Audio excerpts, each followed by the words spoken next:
Greetings, this is Charles Darwin, and I have with me a bass recorder, the largest of the recorder family. Now I have to begin with an apology. Those of you who may have thought by reading the title of this video that it would be about fish. That perhaps Darwin and a bass recorder was referring to a piece of equipment that would allow fishermen to locate the bass in a lake and perhaps record their locations. That is not the case. I'm using the word bass, which is spelled the same but pronounced differently from bass, the way musicians use it to refer to the lowest notes of common practice music. This is the largest of the recorders, and as you by now realize, there's a whole family of them.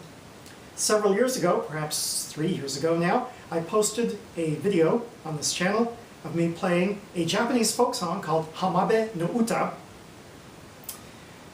on the soprano recorder. This is actually the smallest recorder. This is the sopranino recorder, which is even smaller than the soprano recorder.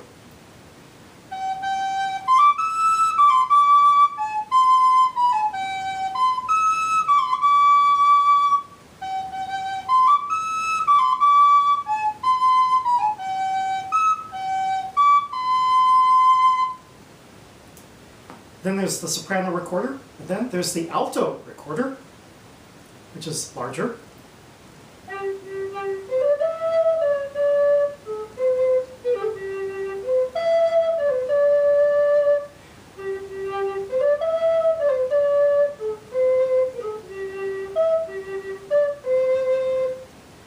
Then there's the tenor recorder, and finally the bass recorder being the largest one.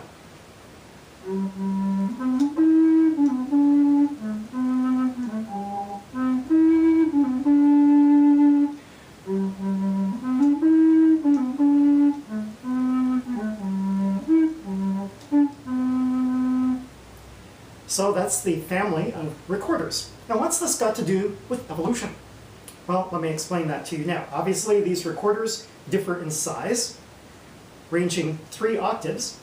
For instance, an octave difference between these two, the sopranino and the alto. And another octave difference between the alto and the bass.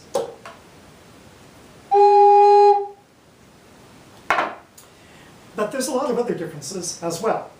It's not just a matter of differences in sizes. You'll notice that this recorder has levers and springs to allow holes to be covered, whereas the sopranino does not, isn't any room for it. The alto does not. It just has holes that are covered with the fingers. But as you get beyond a certain size, as you go from this to that, the holes become too far apart for a typical human hand to be able to cover the holes with fingers. And the tenor recorder, which I do not have with me right now, is a good example of that. You have to have pretty big hands to play a tenor recorder. I wouldn't be able to do it, for instance. So it was necessary, in order to have a bass recorder, it was necessary to have a technological innovation of levers and springs so that the holes would get covered in the right place. Similarly, when you consider different sizes of animals, say you compare microscopic animals with large animals, then you have to have structural innovations. Evolution has to produce structural innovations, or those large animals simply would not be able to evolve. You can think of many examples of that, of course. A skeletal system, which a microscopic animal would not need. Also, a circulatory system, which a microscopic animal would not need because all of its tissues are so close to the environment it can merely absorb what it needs from the environment. Flatworms are sort of in between. They have a digestive system, but they do not have a circulatory system. Instead, their digestive system, the intestine, spreads throughout the entire body of the flatworm so that all of the tissues are able to absorb food directly from the digestive system without the necessity of blood delivering the nutrients, also without the necessity of bringing oxygen in and taking carbon dioxide out.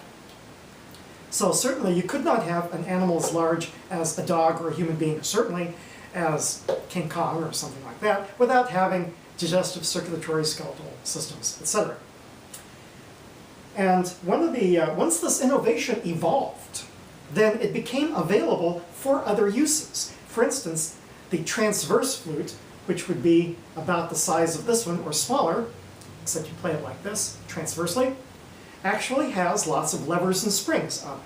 And the reason for that is because in order for this recorder to be covered by human fingers, the holes have to be in certain places. But these holes are not in the exact locations that are perfect for the flute to be in tune.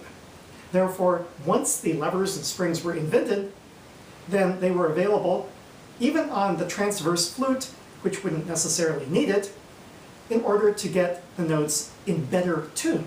Once that evolutionary innovation is available, then it's available for other uses.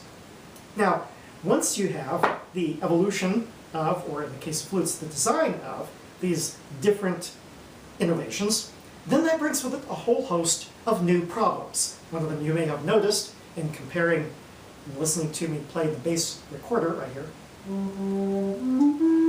It's very, very quiet. The low notes are very quiet. This is no sousaphone here we're talking about.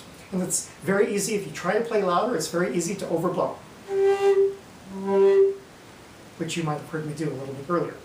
That's one problem. Also, I have found in playing the bass recorder a new problem that I had never encountered before. I've been playing smaller recorders, such as this alto recorder. I got it 30 years ago. I've been playing it for a long time with no physical effects, but as soon as I started playing this bass recorder, I started having backaches because I have to put my back in just the right position, get my mouth in just the right position to produce the low notes. And so this shows how larger size requires technological innovation, which can then be used for other purposes in the evolution of animals or of trees, etc. This is Charles Darwin. Tally ho, and amen.